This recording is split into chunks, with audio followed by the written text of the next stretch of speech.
That's ladies, gents, ladetts, whoever, whatever, welcome back to another video. Before we really get into things, I do want to say the point of covering today's game is to redo my original run of taking out the trash from years ago. There are still a couple of games for me to redo, but I did kind of forget to get back to redoing all of those games. Also, for any new viewers, since I haven't said it in a while, the goal of this series isn't to look at games and say, haha, it's bad, but to actually play it and see if it's really bad or just people giving it hate for the sake of it. So with that said, let's jump into today's game, Rage. It might be a bit surprising to see Rage as a part of this series, considering it was well liked by critics, but due to its 6.8 on Metacritic and at the time of its launch back in 2011, it wasn't really that well received among most gamers, or at least from everyone I saw that played it. And I will say, even though I got it not too long after launch for the PS3, back before I started only playing shooters on PC, the game itself never really caught me in any good way. I found it to be a massive letdown because it was from the developers id, my favourite developers because of the Doom series alone. However, I have for many years meant to revisit this game and actually see if I was being too harsh or if I was right. I mean, an FPS from id should be the gold standard every time, right?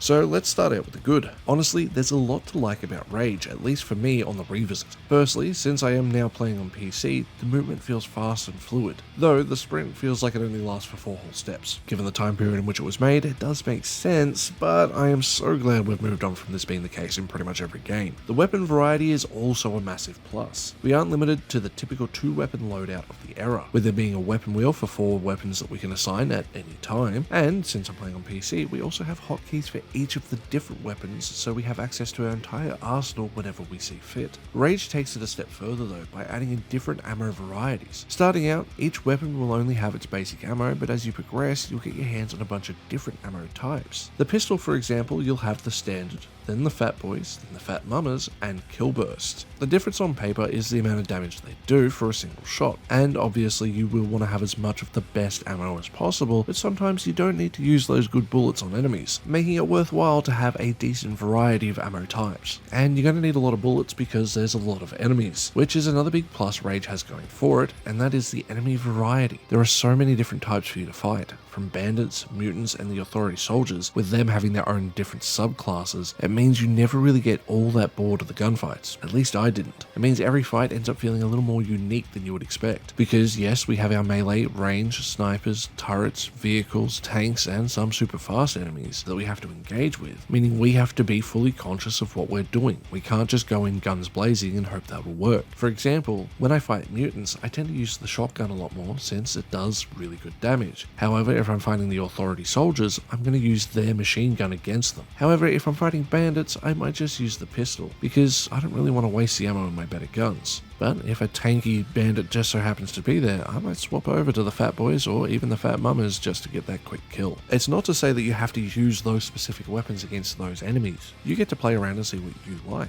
For me, I found what worked and I stuck with it. However, what works for me might not work for you.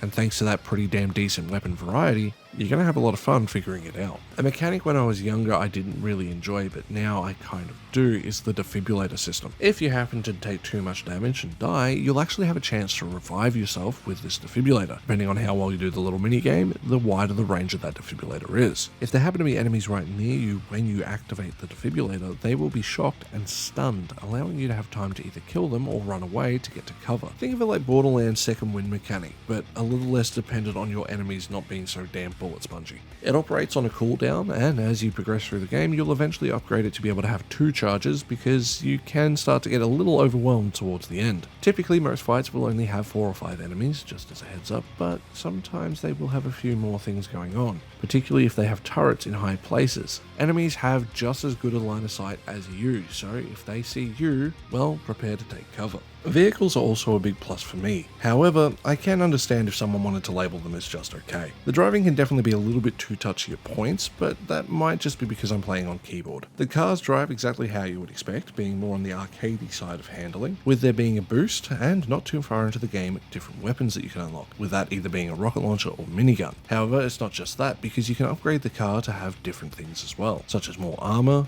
more boost, better engine, different paint jobs, and different tires. The car combat itself is also pretty solid in my book. I will say it's a plus because it does have an auto lock-on feature that makes life life just that little bit easier. Vehicles play a pretty crucial role in the game because you need them in order to get around the reasonably sized map of Rage, but they have more purpose than just that, because they also allow us to do races, which lets us get the upgrades that I mentioned before. And even though none of these races are particularly difficult, they're a great way to break up the core gameplay loop, in which that is something Rage does surprisingly well. There are a lot of different side activities for you to do, more than you might expect. Beyond the races I've mentioned, there's the knife game, side missions, the game show Mutant Bash, which is a great way to make money, and a pretty fun, if not slightly tricky card game that's kind of an auto battler, but not fully. Once you play it, you'll understand. The last good point for me is the game's overall presentation, though with a bit of an asterisk. The landscapes are pretty dry and have a lot of that early 2010s everything needs to be brown kind of look, but compared to most other games of its era, at least it makes sense because of the apocalyptic hellscape it's meant to be. Character models hold up pretty well along with their animations. Key locations you go to look really good, but you will notice that some textures look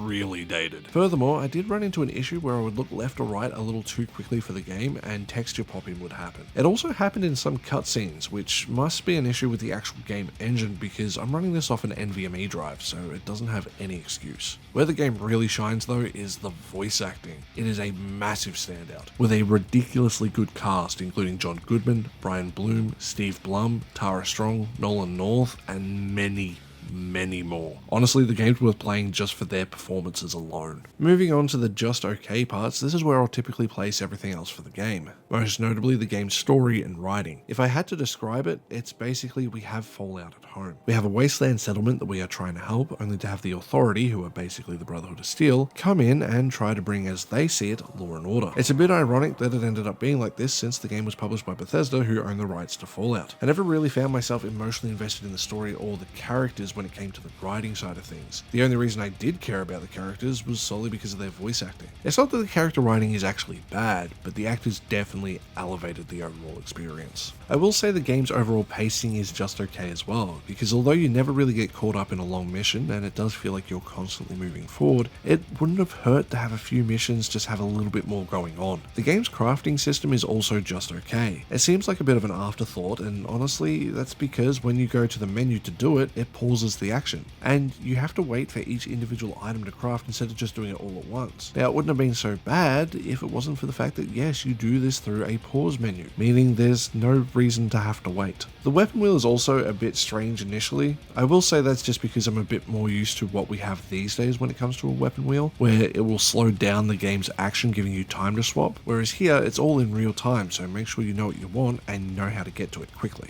The final okay point for me is the game's level design, particularly in the on-foot sections in what I would call the dungeons. With tons of cover and plenty of twists and turns, the levels have a nice complexity to them that keeps you on your toes as you keep an eye out for whatever enemy decides to show up next. However, where they do fall down a bit is in the earlier levels because they do begin to look a bit too samey for their own good, meaning you might get a little more lost than you might expect. It's not a hard game to navigate by any means, but it will get you turned around without meaning to. Add the fact that you also don't get mission markers and you might get a little more confused than you would hope. On multiple occasions I found myself hunting through a level trying to find something, only to realize all I had to do was actually just leave. Though that could have just been me being stupid and not the game's fault. Speaking of the dungeons, this is where we have to get to the bad points of the game, and that is because there is a surprising lack of these dungeons. You'll fight through the same handful again and again. Probably 2 times going from front to back, and then odds are you'll do it going from back to front. It really soured my time with Rage by the time I got to the 5 or 6 hour mark. Now in saying that, it didn't stick around for too long because the story progressed, thankfully. However, it definitely made me start to lose my mind. The only other bad thing that I ran into with Rage though was some bugs. Still to this day, the game has its fair share.